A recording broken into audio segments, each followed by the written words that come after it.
नवागंतुक SP Upadhyay ने निरीक्षक एवं उप निरीक्षकों के किए तबादले। धौलपुर की प्रमुख खबर। हाल ही में धौलपुर जिले के जिला पुलिस अधीक्षक पद का पदभार संभालने वाले आईपीएस अधिकारी ब्रजेश ज्योति उपाध्याय ने बड़े पैमाने पर निरीक्षक एवं उप निरीक्षकों के स्थानांतरण किए हैं, जिसके अनुसार पुलिस निरीक्षक प्रवीन्द्र राहत को थाना अधिकारी थाना कोतवाली धौलपुर, ब्रजेंद्र सिंह को थाना अधिकारी थाना निहालगंज, शिव लहरी मीणा को थाना अधिकारी थाना बाड़ी कोतवाली, रामरूप मीणा को थाना अधिकारी थाना बसेड़ी, वीर सिंह को थाना अधिकारी थाना राजाखेड़ा, नरेश चंद्र शर्मा उप निरीक्षक को थाना अधिकारी थाना मनिया, भंवर सिंह उप निरीक्षक थाना अधिकारी थाना कोलारी, विनोद कुमार उप निरीक्षक थाना अधिकारी थाना बाड़ी सदर, शैतान सिंह उप निरीक्षक थाना अधिकारी थाना कंचनपुर, घनश्याम सिंह उप निरीक्षक थाना अधिकारी थाना बसईडांग, परमजीत सिंह उप निरीक्षक थाना अधिकारी थाना दिहौली, राम नरेश मीणा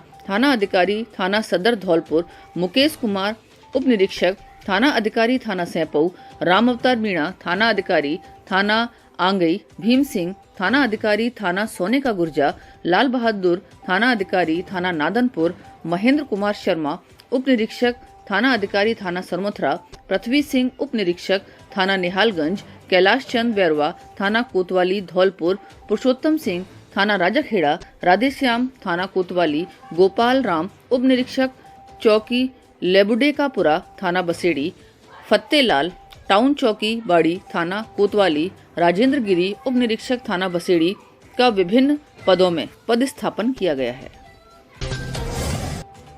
हवन के साथ अश्वमेघ यज्ञ का हुआ शुभारंभ। जेपी नड्डा एवं देवेंद्र फडणवीस ने किया हवन।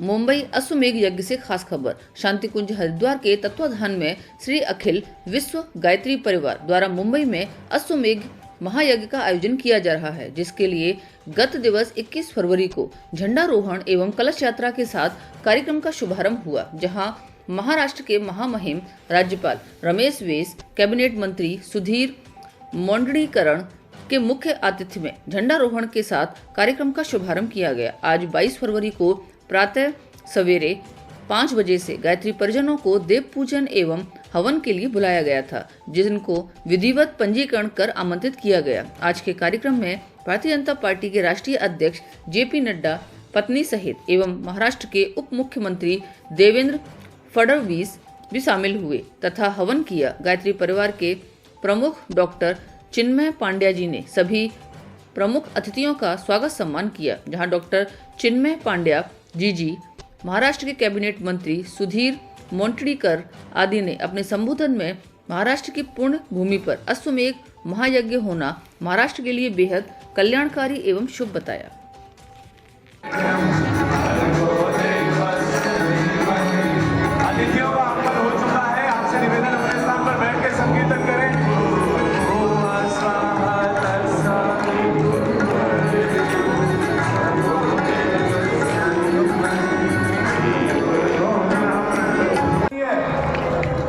प्रकाश नड्डा जी का स्वागत मंगल तिलक लगाकर श्रद्धेया जी यहाँ पर मंच पर कर रही हैं और हम सभी अपनी कर्तव्य ध्वनि के माध्यम से आप महसूस कर सकते हैं कि अपनी व्यस्तताओं में भी उन्होंने ये निर्धारित किया कि मैं ये गाड़ी संख्या जिनकी भी हो शीघ्रता से उसे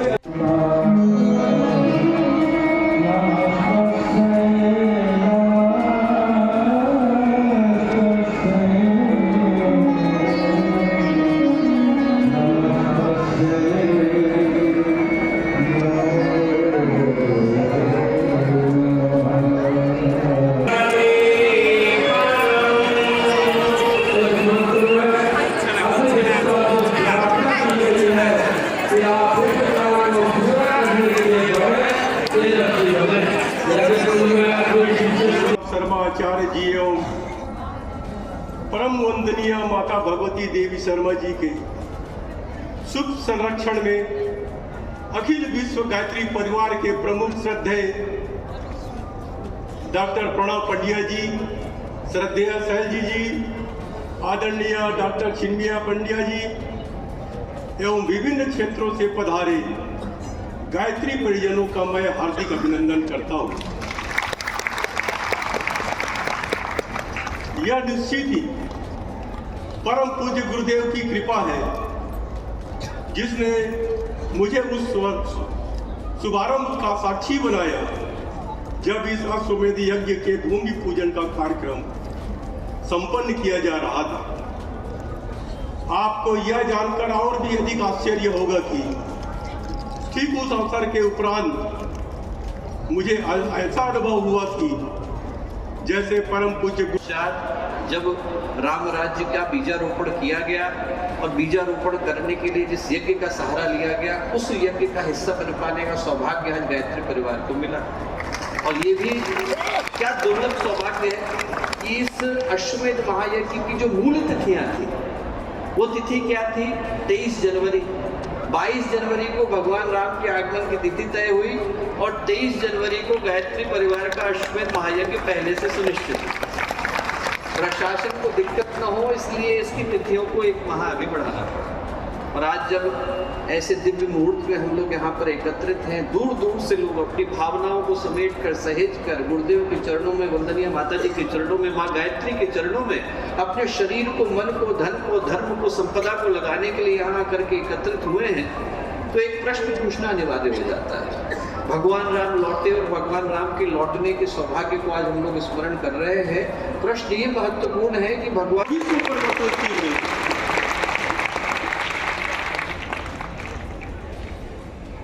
हमारी संस्कृति दुष्ट बुद्धि की, दुष्ट विचार की आहुति इस 1008 कुंडीय यज्ञ में करनी होगी। जो रामायण की कथा बताकर मैं अपने मनोगत को या समाप्त करूंगा। जब प्रभु राम जी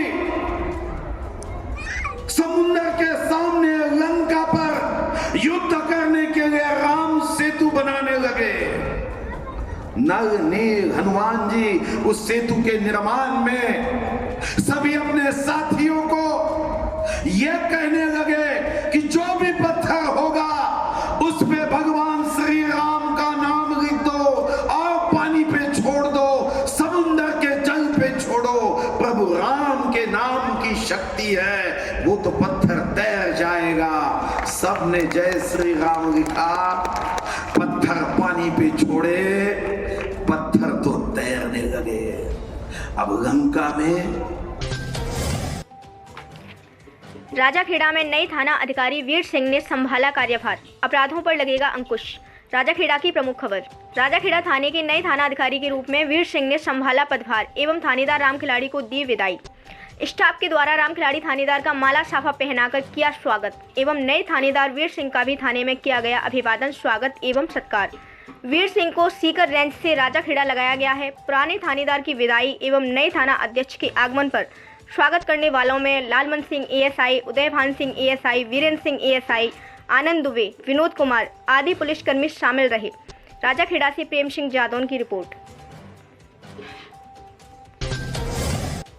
सनातन संस्कृति की ओर बढ़ते कदम। जय भारत जय जय आयुर्वेद आयुष वेलनेस केंद्र का हुआ उद्घाटन। नई दिल्ली से खास खबर। आज 22 फरवरी 2024 को सुबह 10 बजे आयुष मंत्रालय भारत सरकार के निर्देशन में भारत के सर्वोच्च न्यायालय नई दिल्ली के अतिरिक्त भवन में AIIA का एक आयुष वेलनेस केंद्र का उद्घाटन किया गया। इसका उद्देश्य शीर्ष न्यायालय में न्यायाधीशों और न्यायपालिका के अधिकारियों को आयुर्वेद के समग्र उपचार की सेवाएं प्रदान करना है। इस केंद्र का उद्घाटन भारत के मुख्य न्यायाधीश DY चंद्रचूड़ और केंद्रीय कैबिनेट मंत्री सर्बानंद सोनोवाल, राज्य मंत्री महेंद्र भाई मुंजापारा, आयुष मंत्रालय के सचिव आयुष और सुप्रीम कोर्ट के वरिष्ठ न्यायाधीशों व अन्य गणमान्य अधिकारियों की उपस्थिति में किया गया। इस अवसर पर दोनों संस्थाओं द्वारा एक MOU भी हस्ताक्षरित किया गया। इस गरिमामयी कार्यक्रम में CEO national medicinal plants board doctor Mahesh Kumar Dadhich की गरिमामयी उपस्थिति रही। कठपुतली नृत्य द्वारा गुड टच और वेट टच के बारे में बताया। सर मथुरा की प्रमुख खबर। क्षेत्र के बड़ा गांव में महिला अधिकारिता विभाग धौलपुर द्वारा कठपुतली नृत्य कार्यक्रम किया गया। कार्यक्रम में छोटे छोटे बच्चों के अभिभावकों को बोला गया कि यदि बच्चे को कोई भी गलत अंगों को गलत नजरिए से यदि छूता है तो वहां से बच्चा चिल्लाते हुए घर की ओर भाग जाना चाहिए और अपने घर पर आकर माँ बाप को जरूर बताएं। इस तरह अभिभावक अपने बच्चों को गुड टच और बैड टच में फ़र्क समझाएं। इससे हमारे समाज में छोटे बच्चों के साथ रेप जैसी छेड़खानी जैसी घटनाओं पर लगाम लग सके और बाल विवाह को रोकने के लिए ग्रामीणों को समझाया गया। इस मौके पर गांव के अनेक लोग मौजूद रहे। सभी लोगों ने सुना होगा बाल विवाह। उनको दिखाते गांव की कहानी। गांव में रहने वाला एक रामू काका वो बड़ी है परेशान। अच्छा। और चल के देखते हैं। चलो देखो जी। वो कहाँ चल रहा है, पता टेंशन में है, कहीं जा रहा है, कहाँ जा रहा है। अच्छा। कल से मिलते हैं। बिल्कुल बिल्कुल। अल्लाह पीछे रामू काका राम राम। परेशान है चोला यार, ये चोला परेशान है। हाँ। अरे चोला की टेंशन मत करो। क्या है ना, घरवाली हो गई ये बूढ़ी। हाँ। खाना वाना बनाने में बड़ी दिक्कत होती है। दिक्कत होती है तो क्या सोच रहे हो आप, बनाने की सोच रहे हो क्या? भाई क्या हाँ। सर ये है कि 2 लड़के थे, उनकी कर दी शादी। अच्छा। एक छोटा बच्चा है 5वीं क्लास में पढ़ता है, तो सोच रहा उसकी भी शादी वादी कर। क्या बात करो काका, 5वीं क्लास के बच्चों की आप शादी कर दोगे? उसको पता ही नहीं कि शादी होता क्या है। कम से कम उसको थोड़ा बड़ा तो होने दो, शादी क्या होती है उसको समझने तो बाबूजी। वो क्या समझेगा, हम समझेंगे, हमारा बच्चा है, कैसे बातें कर शादी हो करा दोगे तो क्या समझेगा? बात कहिए क्यों भाई साहब, हर माँ बाप का सपना होता है कि बच्चे की शादी करा दे, अपनी जिम्मेदारियों से मुक्त हो जाए। बिल्कुल। लेकिन माँ बाप का भी ये फर्ज बनता है कि हम। मुंबई के अश्वमेध महायज्ञ में शानदार जलकल व्यवस्था। मुंबई यज्ञ स्थल से खास खबर। महाराष्ट्र के मुंबई में चल रहे विशाल अश्वमेध महायज्ञ जितना विशाल कार्यक्रम है, उतनी ही बड़ी व्यवस्थाएं भी हैं। यहाँ निःशुल्क आवास, पेयजल, भोजन सभी व्यवस्थाएं बड़े ही सुचारू रूप से संचालित हो रही हैं। जलकल व्यवस्था के प्रमुख समर्पित समय दानी भाई जयसिंह जी से आज चर्चा करने का मौका मिला। इस विशाल अश्वमेध यज्ञ की विशाल जलकल व्यवस्थाओं के बारे में उन्होंने पूरी जानकारी दी। किस तरह इस महायज्ञ में पहुंचने वाले लाखों लोगों के लिए पीने, नहाने एवं शौचालय आदि के लिए बड़े स्तर पर पानी की व्यवस्थाएं की गई हैं। सुन भाई जयसिंह जी की जवानी। इस अवसर पर जलदाय विभाग के सेवानिवृत्त चीफ इंजीनियर नेमाराम परिहार, सहायक अभियंता सुरेश चंद्र शर्मा सहित अनेक लोग इस व्यवस्था में सहयोग कर रहे हैं। एस.एल. मौर्य जी गोवा से, सुरेश शर्मा जी धौलपुर से, हमारे चीफ इंजीनियर श्री नेमाराम जी परिहार जोधपुर से, हमारे फौजदार सिंह यादव लखनऊ से जी इंजीनियर है वो भी, और ये हमारे सरयू ये हैं, ये सुल्तानपुर से। अच्छा। ये भी हमारी जल व्यवस्था में ही काम कर रहे हैं। जल व्यवस्था की पूरी टीम है आपकी है। आप देखिए हमारा जो बोतल का काम है, ये हमारे काले जी नागपुर से और उनकी पत्नी काले जी और उनकी पत्नी दोनों काम कर रही हैं, और उनकी टीम है 200 आदमी की जो बोतल डिस्ट्रीब्यूशन का काम कर रही है। और हमारे मौर्य साहब जो खाली बोतल आती है बोतल, उनको पूरे के परिसर से इकट्ठी करा करके काम कर रहे हैं। बहुत अच्छे। हाँ अहमद। दोस्तों नमस्कार, BBN राजस्थान चैनल में आपका स्वागत है। मुंबई के अश्वमेध महायज्ञ में BBN चैनल टीम पहुंची हुई है। आज हम बात करेंगे मुख्य रूप से यहाँ जल प्रबंधन व्यवस्था देखने वाले श्रीमान भाई जयसिंह जी। भाई साहब आप बताएं किस तरह से ये अश्वमेध यज्ञ में क्या आपका दायित्व है और कैसे आप व्यवस्थाएं संभाल रहे हैं? मैं जयसिंह यादव शांतिकुंज हरिद्वार प्रतिनिधि के रूप में यहाँ जल व्यवस्था का काम देख रहा हूँ। जल व्यवस्था में हमने 3 तरह की जल व्यवस्था का क्रम रखा है। एक तो पीने की बोतल का पानी, दूसरे 20 लीटर की डिस्पेंसर का RO पानी, तीसरा छिड़कों के द्वारा दिया जा रहा पोर्टेबल पानी, और पूरे परिसर में करीब 12 किलोमीटर पाइपलाइन 4 इंची, 3 इंची, 2 इंची, 1 इंची इस तरह लगाई हुई है। और उसके अलावा 5-5 हज़ार लीटर की, 3-3 हज़ार लीटर की, 2-2 हज़ार लीटर की, 10 हज़ार लीटर की, 20 हज़ार लीटर की और 60 हज़ार लीटर की टंकियाँ हम लोगों ने जगह जगह रखी हुई हैं, और उनको भर कर के हर एरिया में पानी बांट रहे हैं। और सब जगह हमारे पूरे परिसर में लगभग 2 से 2.5 हज़ार लैट्रिन्स हैं, जिनमें फ्लश के लिए टोंटियाँ लगी हुई हैं, हैंड शावर लगे हुए हैं, कमोड लगे हुए हैं, और सभी में पानी की व्यवस्था है। उसके साथ उतने ही 2 से 2.5 हज़ार हमारे नल लगे हुए हैं, जिसे नहाने की व्यवस्था है। पूरे परिसर में सभी जगह पीने के पानी के लिए पानी की बोतलें 1 लीटर की 200 ml की और 2.5 इस तरह की हमारी बोतलें जो हमने तैयार की हैं, ये पूरे परिसर में हर व्यक्ति को बांटी जा रही हैं, 200 ml और ये 1 लीटर की बोतल। बहुत बड़े स्तर पे जो अश्वमेध यज्ञ हो रहा है, इसमें लगभग कितने लोगों के लिए आपने वाटर सप्लाई की व्यवस्था अपने द्वारा की गई है? हमने इसमें पूरी करीब 6-7 लाख लोगों की व्यवस्था की हुई है पीने के पानी की, और करीब 50,000 लोगों को ठहरने की व्यवस्था की हुई है जी। तो ठहरने वालों के लिए रहना, खाना, नहाना, धोना पूरे काम कोई अस्थायी रूप से कर रहे हैं। और इसमें पूरे विश्व से लोग आए हुए हैं जी। पूरे 80 देशों के लोग यहाँ आए हुए हैं और वो सब यहाँ टेंटों में रह कर के ही अपना यज्ञ कर रहे हैं। यहाँ के पूरी संस्कारों में भाग ले रहे हैं, यहाँ के अन्य गतिविधियों में काम ले रहे हैं। सभी स्वयंसेवक सभी व्यवस्थाओं में लगातार काम कर रहे हैं जी। तो ये अपन जैसे 21 तारीख से यहाँ अश्वमेध यज्ञ कार्यक्रम शुरू हुआ है, 21 तारीख अपनी जलदाय व्यवस्था की कब से शुरुआत हुई है? जलदाय व्यवस्था की शुरुआत हमने आज से 2 महीना पहले आकर के शुरुआत की थी। अच्छा। हाँ, और अभी यज्ञ का कार्यक्रम 21 तारीख से 21 फरवरी से 25 फरवरी तक है। कितनी बड़ी टीम है जो इस व्यवस्था में आपके साथ लगी हुई है? हमारी जल व्यवस्था में करीब 15 तो इंजीनियर हैं और करीब 750 स्वयंसेवक काम कर रहे हैं जी। बहुत बड़ा काम है। बहुत बहुत धन्यवाद आदरणीय जय सिंह जी भाई साहब।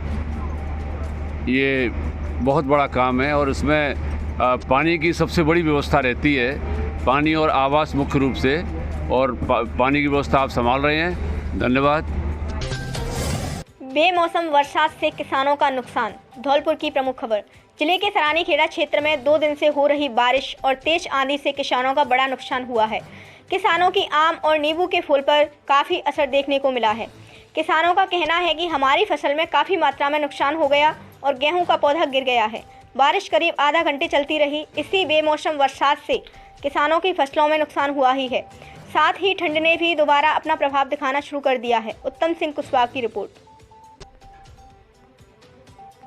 आज अचानक करीबन 6 बजे सरानीखेड़ा क्षेत्र में भारी बारिश हुई, जिससे जो थोड़ा बहुत हल्का बारा ओले की छालें भी हमें दिखी और इससे गेहूँ में भारी नुकसान है। जैसे आम का बौर है, नींबू का बौर है और जो कई फसलों पे बौर आ रहा है वो भी ख़त्म नष्ट हो गया और आंधी के साथ था, जिससे बौर झड़ गया और चमक मारने का भी चांस रहेगा। सरसों में भी आज छीजन हुई है, जैसे नुकसान होगा, फरी चटकेगी, इसमें मतलब 20% लॉस होने के आसार दिख रहे हैं। गेहूं की तो गेहूं जो गिर गया है उसमें तो कुछ होने वाला ही नहीं है, जो तो नुकसान हुआ। सरकार से ये कि जो जांच कराई जाए और गरीबों को जो मिले तो दिलवा जाए। उत्तम सिंह सरानीखेड़ा सर बोल रहा हूँ ग्राम भिलगमा से। हमारे यहाँ तूफान बहुत भयंकर आया है बारिश के साथ। गेहूँ लोर गए हैं, सरसों भी लोर गई हैं और इससे बहुत मतलब बौर आ रहा, नींबू का, आम का, उस पर भी बहुत फर्क पड़ेगा। सरसों पे क्या हालत रहेंगे? सरसों की हालत ये रहेंगे कि उसके मतलब बहुत लोर गई है तो उसमें बहुत नुकसान आएगा, कम 30% नुकसान आएगा। अच्छा, गेहूं की? और गेहूं की में तो मान लो कि बहुत ही ज़्यादा आएगी, क्योंकि वो बाल कट रही है, अभी तो लोर गई तो फिर उसमें क्या होगा। क्या हुई तो ये हुआ कि आंधी से पूरी गेहूं की फसल, सरसों की फसल और थोड़े बने ओरे आए। अच्छा, हाँ। इससे और जो बौर आ रहे हैं, जो बौर आमने पे जो फलफलारी पूरी नष्ट हो गई है। अच्छा। तो गेहूं तो कुछ लोर गए, कुछ खेतों में? गेहूं तो पूरी जमीन में चिपकी हुई है। अच्छा, चिपक गए तो उसमें कैसी पैदावार होगी? कछूना है रही। अच्छा, जो कटौती हो जाएगी उसमें। और आपका नाम क्या है? मेरा सिंह। कहाँ के रहने वाले हो? भिलगमा के।